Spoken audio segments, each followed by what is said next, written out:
So I'll just share my screen here. Let me know if that's come up okay.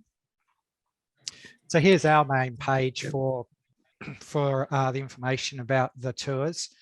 And the French Alps are the ones that we're talking about tonight. So there's the Alps itinerary for riders. And then, of course, you know, there are a couple of things that I wanted to do with these tours. The first thing was that I said to Paul, look, what's the best time for us to ride to do the epics, you know, to do Epic Italy and Epic France? And he said, well, this is the best time to be doing it. So we've locked in, out of Paul's entire schedule, we've locked in the best time to do these tours weather-wise. The beauty about also these dates is that they don't coincide. They're close to the Tour de France, but the Tour de France in next year finishes on the 23rd of July.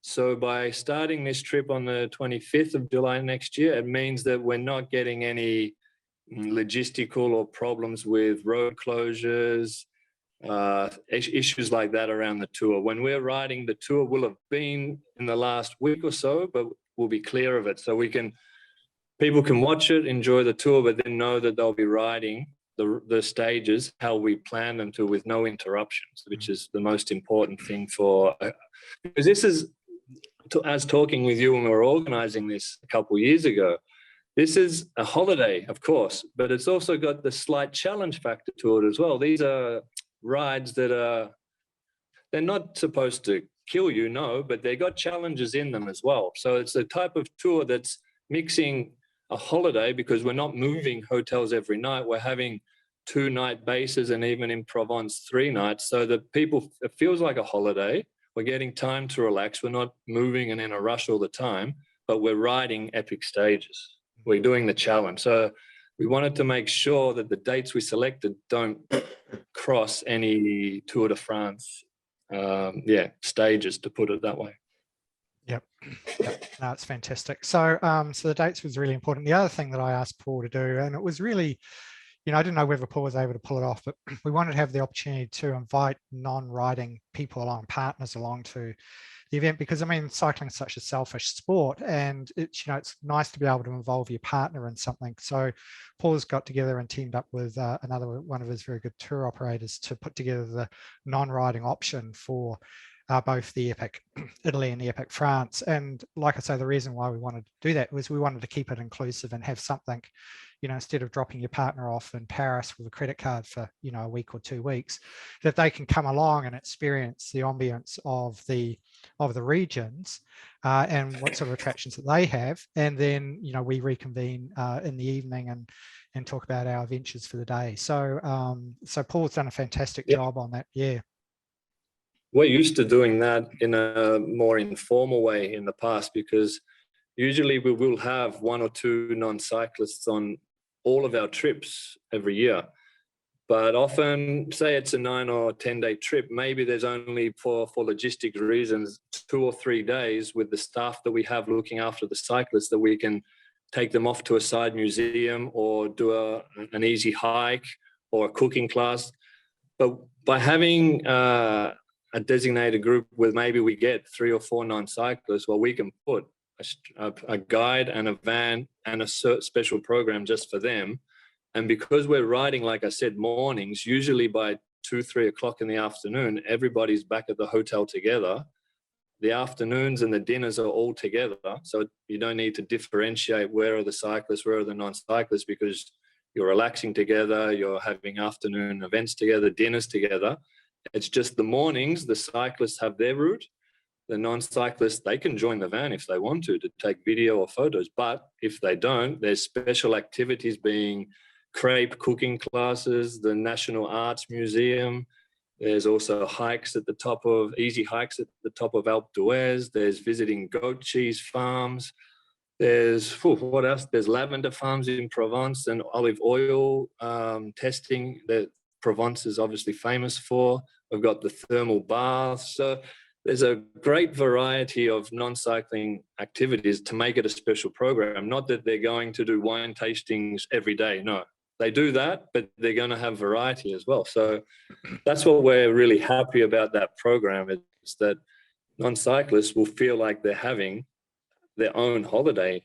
They're not just there to be add-ons or tag-alongs. It's actually for them as well. Yeah, it's fantastic. No, and I really appreciate you putting that together, Paul, because it's going to be really good. I'm looking forward to getting that sorted out. And of course, if you are a rider and everything gets a little bit too tough and you don't want to do one of the stages and you rather hang out at a vineyard for the day with your partner, then of course we're, you know, totally flexible around that. I mean, that's a great thing about the tour, is that, you know, you're really, really flexible in, you know, the options that are available to you. So, and I know Jodie looked at some of the itineraries for the non-rider and she's like, oh, I want to do that rather than ride my bike.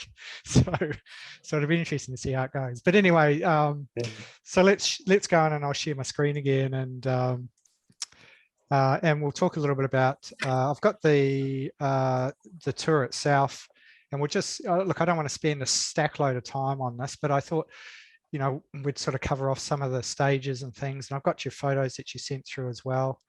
Can everybody see that okay on their screen? I know, Paul, you're probably squinting on your little, iPhone. Called Izoard and Vaz, no? Yeah, we'll just go back. Actually, I'll go back to the beginning of this. It always helps when we start off. So I'll make sure I've got the first one. So we've got this route here. I'll just see if I can pull up the actual photos. So this is, perhaps, Paul, I don't know, how do you want to do this? Do you want to sort of go through? Yeah, show the map first. Yeah. Show the general map so I can talk about the concept behind how we came up with the itinerary. Route. Yeah, so okay. you can show the map first. Yep. All right, I'm just opening this up now. Apologies for this. It's open it up in Photoshop. That's crazy, isn't it? But what's my computer doing? There we go. All right, I'll just make this a little bit bigger. Yeah, there we go. All right, so we're starting. So what you can see here is we're starting Grenoble. Yep. So what Grenoble is, it's renowned as being like the capital of the French Alps. It isn't, but because it's a major center, it's quite easy. Lyon Airport's only a 20-minute train ride, easy, straight from the airport terminal. So I recommend Lyon Airport to all the clients. So all my guides always fly in through there as well because it's just so easy.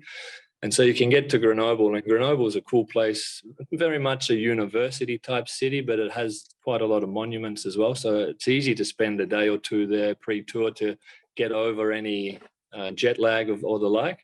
And then we pick up there. And what we do is, in this whole trip, I think there's only 3 van transfers, which are between 40, 45 minutes. And the rest is cycling. So from Grenoble, all we need to do is do a 30, 40-minute drive to get to the outskirts of what's Col d'Ornon, and that allows us to pass into Bourg d'Oisans, which is at the base of Alpe d'Huez. So we do a first little transfer, and then we're into the Alps, which is the beauty of it. So all that riding between Grenoble and then down into the southeast of the table, which says Barcelonnette, is all really on bike. It's amazing. So every day there's a couple of cols. The first day is Col d'Ornon and Alpe d'Huez. Then there's Col de la Sarenne and Solud. Then you do Croix de Fer, Glandon. Then you do Isseran and Montcenis. Then you do Galibier, Telegraph. Then Izoard, Vaz, and Col de Bonnet. So there's just, with 2 nights in each hotel, there's a couple there that are loop rides, but basically we're not seeing the van, we're riding hotel to hotel, which is just beautiful. Then Mont Ventoux at the finish is technically in the Alps, but it's like a mountain 1,800 meter elevation that just stands out in the plains. It is the Alps technically, but it's off there by itself. So to move from the southern French Alps across to Provence, we have a 2.5 hour transfer. So we ride Col de la Bonnet, we have lunch in Barcelonnette, we change, and then we do an afternoon transfer. But what the beauty of going to Provence is, we have 3 nights to finish off the tour in the one hotel. So we do a 2-hour transfer, but then we have 3 nights to relax and enjoy everything that is Provence, because we're talking about all these big cols, yes, but the ride 9 in Provence, which is a 100K ride, and it's still like 1,700 or so meters elevation. It's got 4 sort of 5 to 6K climbs that are the 4 to 5% in beautiful countryside. So out of all the days of riding, ride 9 is actually my favorite day, because for scenery and I guess variety of riding style, it's just perfect. But it also sets us up for the final Mont Ventoux day, which is a challenge, obviously, up to the Mont Ventoux. But what it then allows is only an hour and a half transfer to Marseille airport to finish the tour. So sometimes when you do these tours, you have 2 or 3 hour van transfers from the start location to the finish. So we've minimized van transfers at start and finish. They are there, but they're minimal. And then the riding is more or less hotel to hotel. So we're really happy with the itinerary, not only for those reasons, but also because a lot of these trips take in Alpe d'Huez and Mont Ventoux, but they stay clear of Col de la Iseran and Mont Cenis on the Italian border and the Bonnet, because they're trying to do a tour in 6 or 7 nights, and they have to take out these giants of the French Alps, whereas we're doing it over 10 nights to make sure when you come to do a trip of this proportion, you don't miss the highest pass in Europe, Col de la Iseran. I think it's been used 8 times in the tour. You don't miss Col de la Bonnet, which is, again, 2,750 meters elevation. And they even constructed a car park up to 2,800 to make it higher than Iseran. So there's bragging rights in the region. And then the Galibier is another one that's 2,650. So this trip does your Alpe d'Huez, your Ventoux, your Croix de Feurs, but it also gets the 3 giants, which we wanted to make sure. So it's got lots of positives, I think, the trip. The only thing is, yes, you need to have 10 days. So I think that's an advantage. That's fantastic. All right, so what I'm just going to do is open up the itinerary. I'll just make this a little bit bigger. So Paul, you can see it on... Who can guess where that is? Who can guess that first photo? Anybody? Mount That's Mont Ventoux. That's Ventoux. Yeah, perfect, correct. Pretty That's- iconic, So that's isn't it? with about... Just near Simpsons. That's about... Just above Simpson. That would, I think you are spot on. That's right in front of basically where Tom Simpson's memorial is. Yes. Yeah. So I'm pretty sure our driver parked the van there to take photos of the memorial, and then as the riders come past, he took photos in the other direction as well. So yeah. Yeah. So that's about 3 Ks to the summit. When you get to about 5 or 6 Ks to the summit, you pass an area called Chalet Renard, which you can arrive to from another area. And that's sort of the end of the forest. And then the last 5 to 6 Ks is just the open, rocky limestone terrain. From afar, when you're driving like 100 Ks from Mont Ventoux, it looks like it's snow on the top at all times of the year. But no, it's the limestone outcrop at the top. It's amazing. It's, And wow. as a landscape, it's eye-catching. Just surreal, isn't it? It's kind of, I suppose, like getting up onto the top of, what is it, Mount Hotham, and it kind of gets kind of moonscapey a little bit, but this is even more moonscapey. Yeah. So, so done the rat. So day one, What do we got? Grenoble. So I think Grenoble was where we stayed, Paul, wasn't it? When we did the Dauphiné tour with you. Is that where we? Where you When picked us we up from? did the Dauphiné in 2019, you and Jody arrived to Grenoble, but we went straight out from there. We didn't actually, the tour as such didn't stay. We basically, for us, we think it's not a waste of time, Grenoble, because it's a great city to visit. But in terms of doing cycling tours there, it's better to pick up from there and then get into the Alps. So that's why the first 2 nights of the tour are actually up in some beautiful accommodation at the top of Alpe d'Huez. Yeah. So we actually are on the summit for the first 2 nights. Yeah, that's fantastic. So we're actually staying on the top of Alpe So d'Huez. So we'll be doing a little bit of... Sorry. Col d'Ornon, the first climb is more or less, we climb it from as you can see from the profile, we climb it from the west, which is the easier approach. Obviously, we don't want to tax the legs too much. We want to do something. Start in the valley, then we do I think it's about a 3.5% average climb for 10 or 12 Ks. Yep. Enjoy the descent, and then at the base of Alpe d'Huez, we'll be able to pull into a Boulangerie, get a little quick bite to recoup, get some energy back, and then we have time to, at everyone's pace, right up to the hotel on the top of Alp d'Huez. Yeah, fantastic. Yeah, and that's what we did on the first day of the Yeah, Dauphiné trip. Yeah, Dauphiné trip. Yeah, which was fantastic. Yeah, we had a good day that day, didn't we? We won't go into that, but that was awesome. So day 2, we do Col de la, and you're going to have to help me out with these pronunciations. Yeah. We don't have what we do don't have here a is graph. Alp d'Huez is quite special because everybody knows that the ski station's at the top on the summit.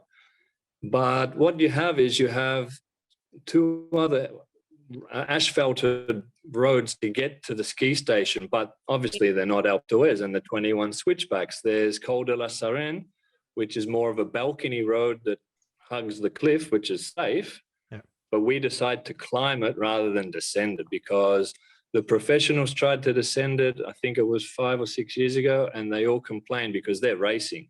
And descending this narrow road is not a good idea. And we don't like to descend with our clients also. We make it safer by climbing it. And then we descend the other side, which is towards Alimont, where there's another area that connects to Col de Glandon and Croix de Fer. And that way, by spending the 2 days with us there, the clients have seen the 3 different approaches to the ski station. The famous race one being Alp d'Huez, and then the quieter scenic balcony Sarenne, and then the other more link road to get to other major climbs and ski villages to the north of Alp d'Huez. So that's the I guess the concept behind the 2 nights in that region. They're going to see all the ways to get up Alp d'Huez, and also 2 very nice balcony roads, they call them, where they're hugging the edge of the cliff and you get beautiful scenery over to the other side of each valley. Mm-hmm. So hopefully there's photographers in the group because the opportunities in these two opposite valleys, you'll be able to just snap away into your heart's content. It's beautiful. All right, and then we go in the Col de la. Oh, you're gonna have to help me with these. Yep. Coming from our way from Le Bourg d'Oisans, we actually get 2 climbs for 1 because we start on what is Col de Glandon, which is a 24K climb from memory. And then we detour at the T intersection at the top to do the last 3Ks to also get Croix de Fer. Oh, yeah. So by doing that, we get 2 climbs for the price of 1, I guess. It's the way I like to think of it. But Col de Glandon is 23 or 24 Ks and its average percentage spits out at like nearly 5%. So it seems quite easy on paper.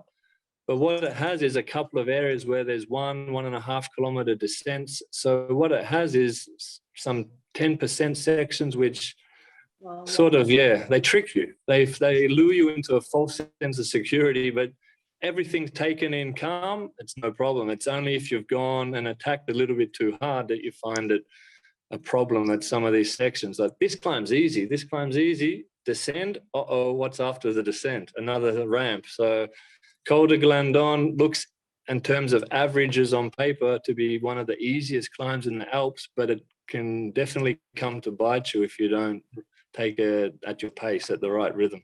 But it's an open alpine landscape, Arriba Spanish, at the top. And it's lakes and reservoirs, and Tour de France uses it always as the combine between the Ossans Valley and the Maurienne Valley. So it's a must pass to do for sure. Fantastic. All right, so then we've got stage. This is stage 4, day 4. That's the descent. That photo there, see that go up? This photo is about 1 kilometer from the top of Col de Glandon at the Croix de Fer intersection. So we will be descending this, and it is the best switchback descent. It's really basically no traffic. It's wide. It might look like it's a little bit dangerous there, but it's wide. It's beautiful asphalt because every year the tour passes it, so they re-asphalt all the time. So you got really good conditions. It's only if it's been raining that you might decide to really take care. But I think the 10 times that I've gone up and down this side of Glandon, it's always been beautiful. So it's one of the highlights, this descent. it's obviously about climbing, but some of the descents are first rate also. Fantastic. All right. So day 4. And I guess, David, for those who maybe are a little bit unsure about the descending, you'll be also, I will be planning on doing a few little on the road Oh, absolutely. short courses on Yeah. descents to help people so they can, from day one, refine and practice a few things as well. Yeah. Oh, absolutely. I mean, we'll be on the road and we'll run, a few little workshops just to help people out and, on the road stuff like we've done at our training camps for years. So yeah, we're well versed on helping people with their descending and, keeping it nice and safe because, obviously the last thing we want is for people to get nervous and No. So that's really cool. So yeah, we'll certainly be out on the road helping people with that as well. So safety is paramount, because what we need to all remember is we all can descend Mount Hotham or your local climb, and we've done it hundreds of times, and the corners, the conditions. But here we're going to be descending all these climbs for the first time, probably for most people. So we got to treat everything with caution. It could be around the corner a loose rock or a piece of gravel. We're in the ground moves of these things. So you always need to consider what's around the bend. So we never put any riders under pressure on the descent. There'll be a lead descender, sure, and there'll be the support van as a minimum at the back in case there's a puncture or somebody's not happy and they would like to jump in the van for part of the descent. We understand that totally, and we have to make sure we look after everybody, because we've had quite a few cases where people are awesome climbers, but they just haven't practiced descending. And sometimes the descents here, they can be 45 minutes to an hour. Sometimes if you're descending 30 kilometers of a major climb, Issaran, for example, is a 38-kilometer climb from where we started, and you need to descend from the other way. So everything with calm, everything with patience, and also we often stop even sometimes a couple of times on the descent just to people to relax their hands, to get the blood back in case they're not used to it, and also the concentration factor. It's important to refresh that. So safety is our primary concern always. Yeah, no, fantastic. I remember when we were coming off Piccolo, just felt like it was just such a long climb because we were basically topped out. How high was Piccolo on our Spanish tour? It was topped at about 3. Oh, you mean 3. Valletta, Pico de Valletta. Pico, yep. I call it Piccolo. Yeah, Pico de Valletta. We rode up to on the road bikes to 3,200 meters elevation. Yeah. It's the highest asphalt road in Europe, but it's not a pass. So that's why Col de l'Isseran in France still has number 1, because it's actually a pass. But yeah, in Spain, you've got from Granada, a 42K climb and descent. So you need to break it up. Yeah. Oh, yeah. We just felt like we were on the bikes forever coming down that mountain. I mean, it took us all day to get up there, but yeah, even the descent was long. So, I mean, it's the longest descent I've ever done in my entire life. But no, that's fantastic. So day 4. Day 4. Sorry, can I just send a quick message to my wife because she needs to pick up the children. Sorry. Yeah, no problems. I told her this morning, but I better remind her because it's 15 minutes now until pickup, and it's better to remind ahead of time. No? Yeah. So done. Day 4 is the day. So what we've done now, we're sleeping in a place called Lancelot, which is only 15 kilometers from the Italian border. So what this does is it allows us to have a base for 2 nights and in a nice, lovely sort of 4-star ski chalet up there. And we do the Issaran climb one day, which is an epic long climb. It's really the last 12 Ks though that feels like an alpine road, because the others are it's a valley which goes up 2 or 3%, but then the last 12 Ks really feels like a mountain road where you got the hairpins, the rocky landscape, the views across the glaciers on the other side. So this is a ride that takes you up to Issaran. Then we come back to the hotel. Now from the hotel, people can decide to go straight into the hotel for a shower and a beer if they want. but there's optional climb for those who want more to head up to close to the Italian border on Mont Cenis, which is another breathtaking reservoir up near the French-Italian border. So there's days there on day 2, day 4, where you can basically do the ride, the first major climb. We go past the hotel. You can decide to swing into the hotel with your 60 or 70 kilometers and 1,800 meters of climbing, or you can add the next 30 odd Ks and now get yourself up to 2,500 meters. It'll come down to how you're feeling on a day-by-day basis and what you want to get out of the trip, basically. Because there's some clients who look at the itinerary and go, this, and this, I have to do. I don't mind so much if I miss this one or this one.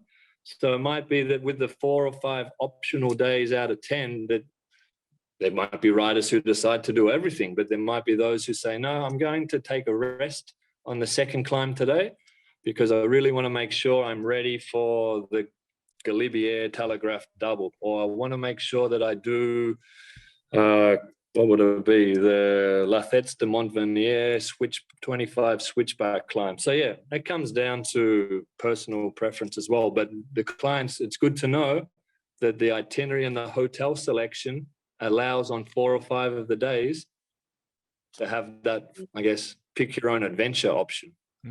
That's fantastic. So day 5, we've got. Yep. Day 5 then takes us away from the French-Italian border, and it's basically what they rode stage 11 this year. The Telegraph Galibier, which in total is about 34 kilometers when you combine the 2 climbs. You get to the top of Telegraph, which is a 12 or so K climb, and then you have 3 Ks of descent to Voila, which is a ski station. And there we often regroup for a quick sandwich or something, because it's a great little town just to have a half an hour rest.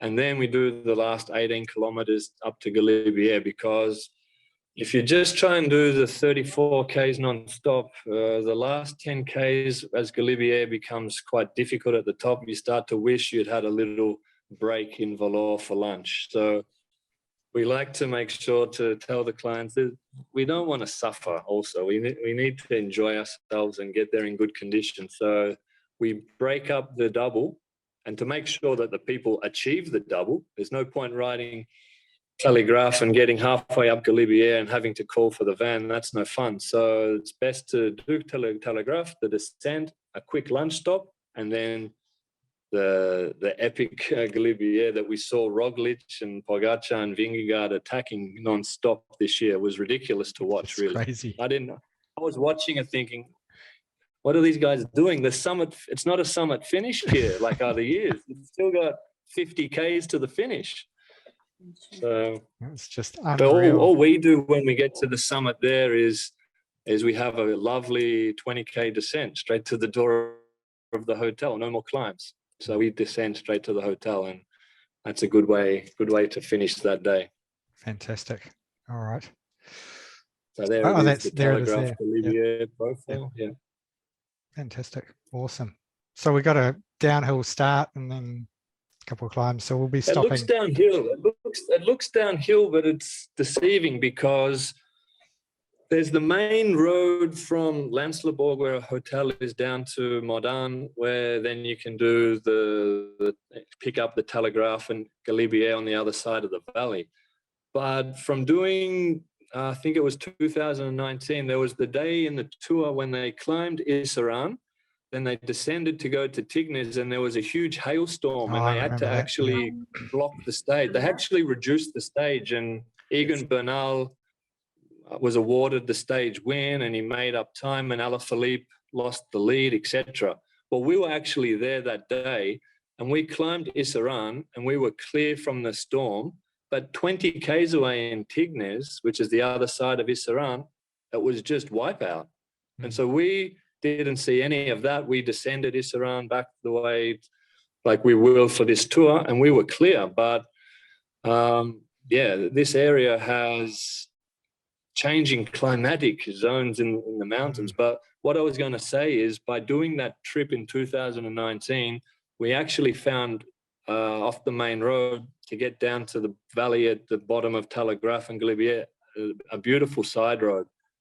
So this looks like it's descent, but there's actually, I think I need to change the profile with the designers because this is the main road that is all descent. But by taking the back road, you get a couple of little 3K, 5% climbs just to warm your legs up as well. But it's away from traffic and trucks, so it's much better. Yeah, cool. Fantastic. All right. And day 6? Day 6 could be treated as a rest day. It's always a plan in such a tough itinerary in terms of being 10 days of riding that you want a rest day. And Briançon, there's not many towns in the Alps where you could say there's time for a bit of shopping or to do cafe runs or to just unwind.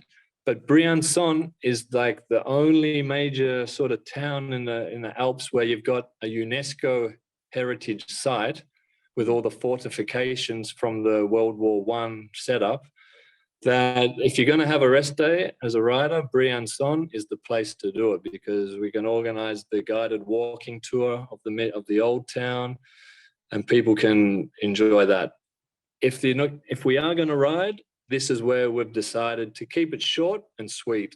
Col de Granon, which is what Vingegaard attacked on at stage 11. So I reckon ASO, the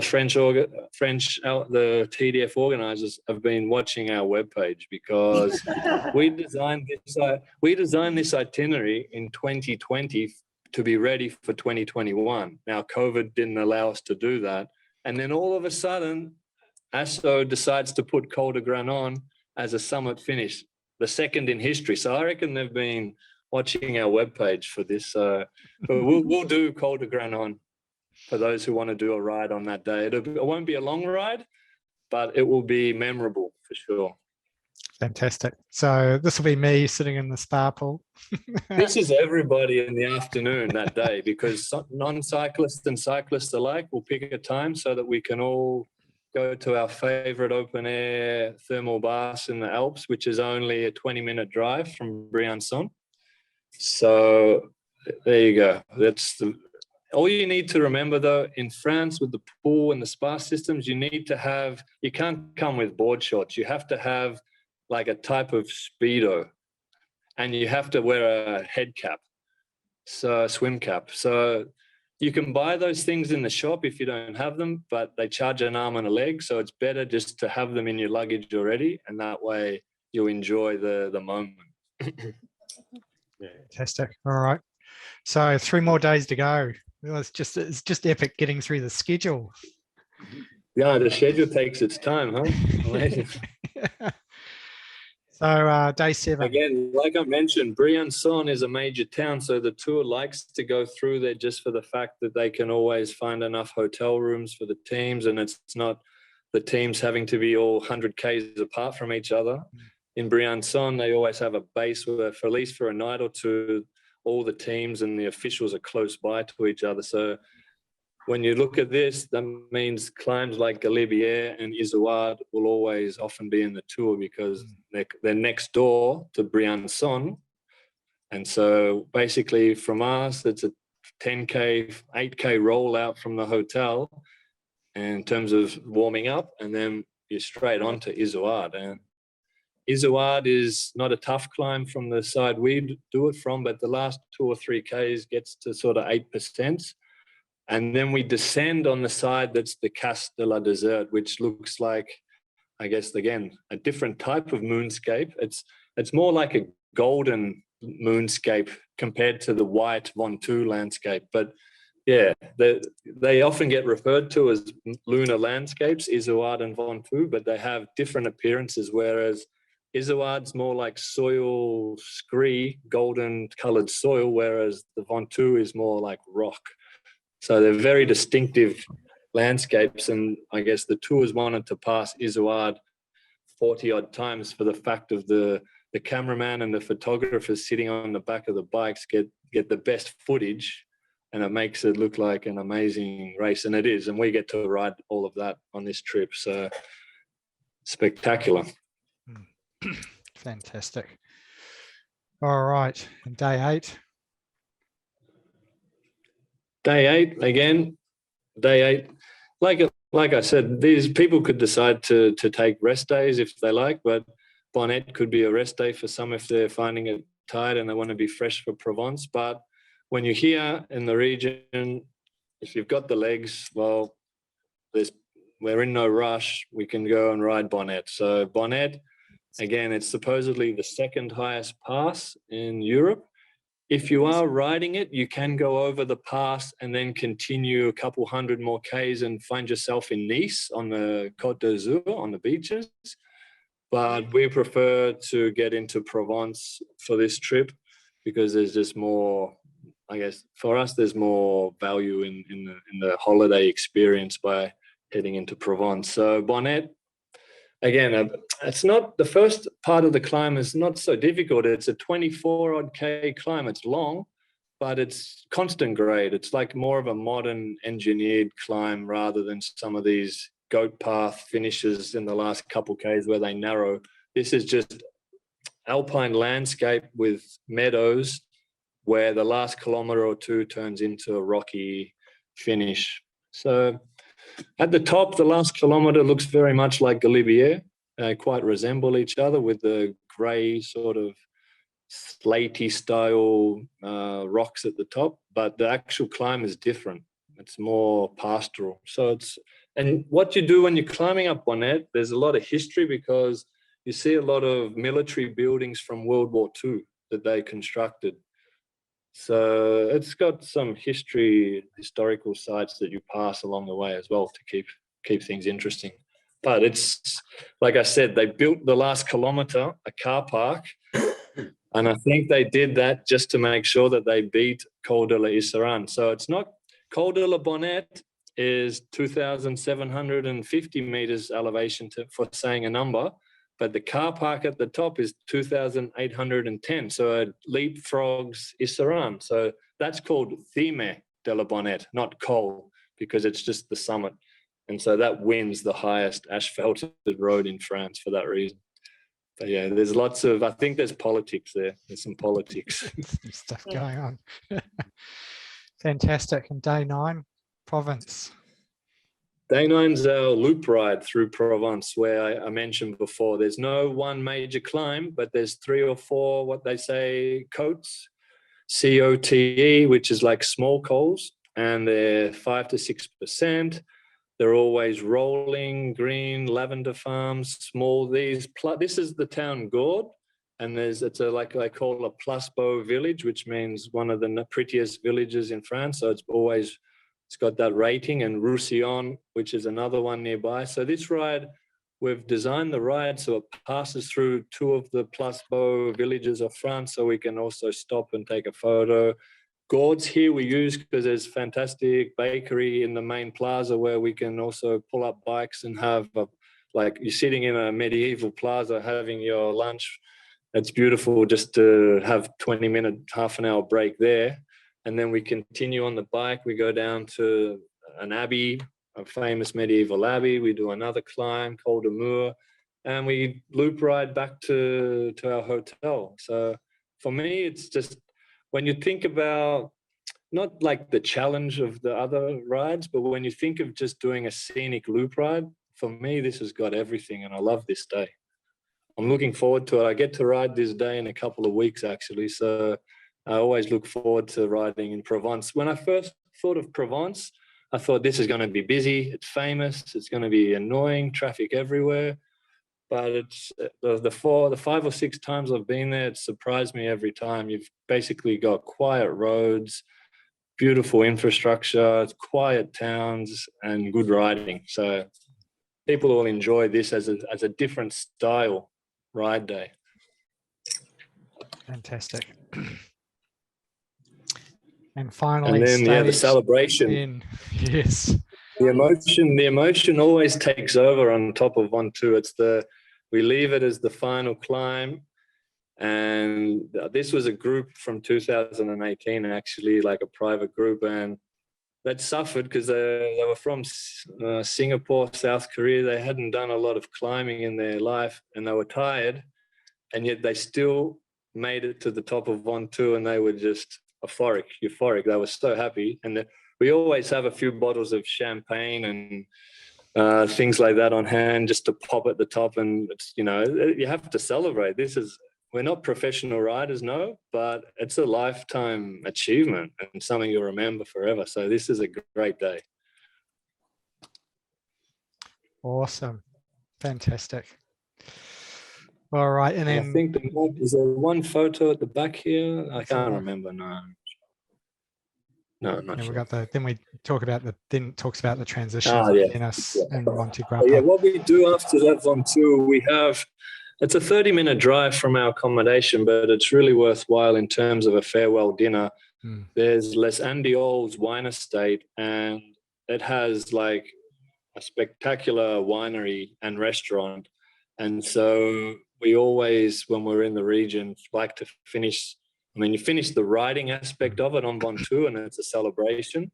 But then to also have the final farewell dinner in a top-end winery estate with a world-leading chef, and then, you know, the wines are married with the food. And what do I need to say? It's a perfect finish. And you're outdoors on the terrace under a big tree. It's beautiful. So it's a cycling challenge. It's a holiday, but there are also some nice little luxuries built into it to make it special as well.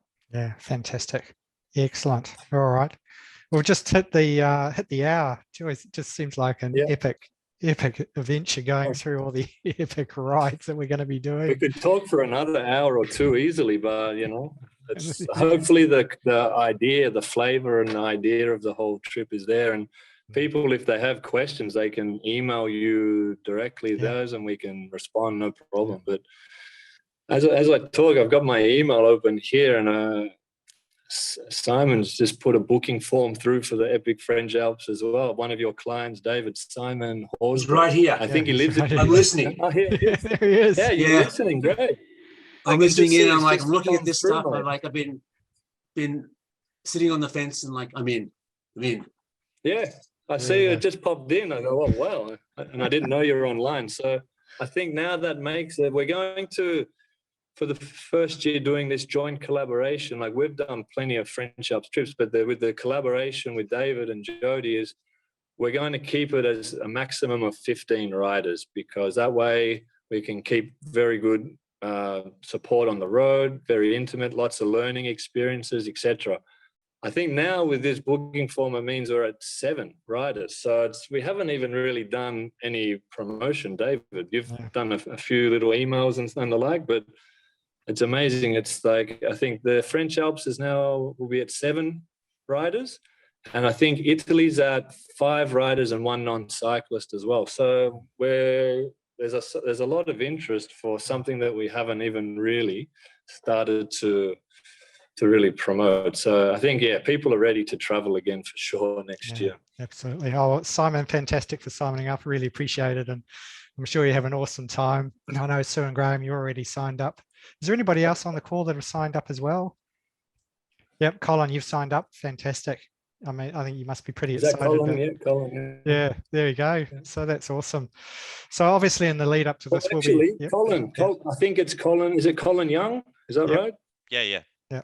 Well, Colin, this man now, Simon, I think was asking for a share room, so you guys can actually say hello to each other if you're happy to share together. Yeah. There you go. You've met each other already. Great. Excellent. That's good. Fantastic. That's awesome. Thanks. So like I say, we're pretty excited about the tour. It'll be first time we're running something like this over in Europe, and I'm very I'm very grateful that Paul's taken us up on the offer to do it, because he runs an amazing tour, and we're very grateful for him to pull this all together for us. And I'm sure we'll have an amazing time when we get over there. And I'm just absolutely looking forward to it, and spending a lot of time riding up the hills. It'll be you and Jody's 4th time coming with us, no? Yeah. I think 4th time now. So so we did the Dauphiné, and we've done the Spring Classics, we've done the Giro, and we've done the Volta. So We've only ever done tours on our own, never supported. So I'm really looking forward to. It's going to be great, you know. And the great thing is that you get to the top of the climbs, and it's like you've got your jacket and you've got water, Yeah. and you've got, you know, Yeah. like it's easy. Whereas if you're doing on your own, it's like logistics. And the other thing is that Paul looks after everything, so you just really get on your bike ride, eat, and have a good time, and you know, you're not running around, and it means that you can get in a lot more recovery and stuff, and it means that you can have a much better ride out on the road because you're not having to worry about transitions and having to ride on the wrong and having to drive on the wrong side And of the talking road. about recovery, once we get on our trips where we do have 6, 7 or more clients, then we always bring our masseuse also. So there's many times with some smaller groups when there's only 4 or 5 clients, well, we have the mechanic and the rider, and the mechanic's the driver as well, support van. So one van. But here we're already in the territory of having 2 or 3 vans. So already we know our masseuse will be driving the second van and having his portable massage table. And this can be picked up every third night, every second night, or only once on 2 in the middle, knowing that for 30 or 40 euros, you can get a good massage from one of the best. And it helps a bit of maintenance on trip as well. Fantastic. Excellent. All right.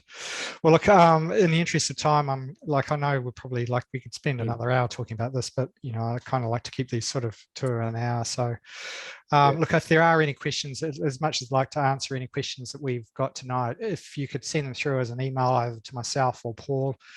Paul's contact details are available through our website. So you just need to go to the tour page and then click through to his website to see the itineraries and the dates and stuff.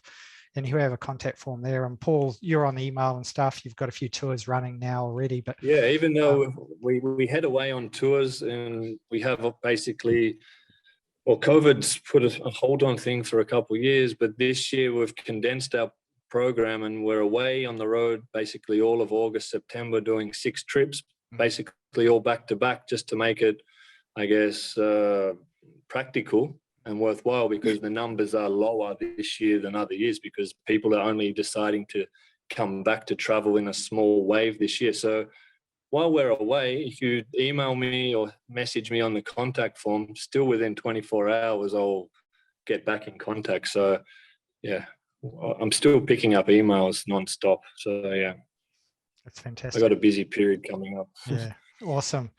All right. Well, look, you know, again, I really appreciate everybody's time and taking the time out to learn a little bit about our tours and have a bit of a chat about the Tour de France. And of course, we'll have another one of these sessions about the epic Italy tours coming up in the future. We'll let you know when we're promoting that.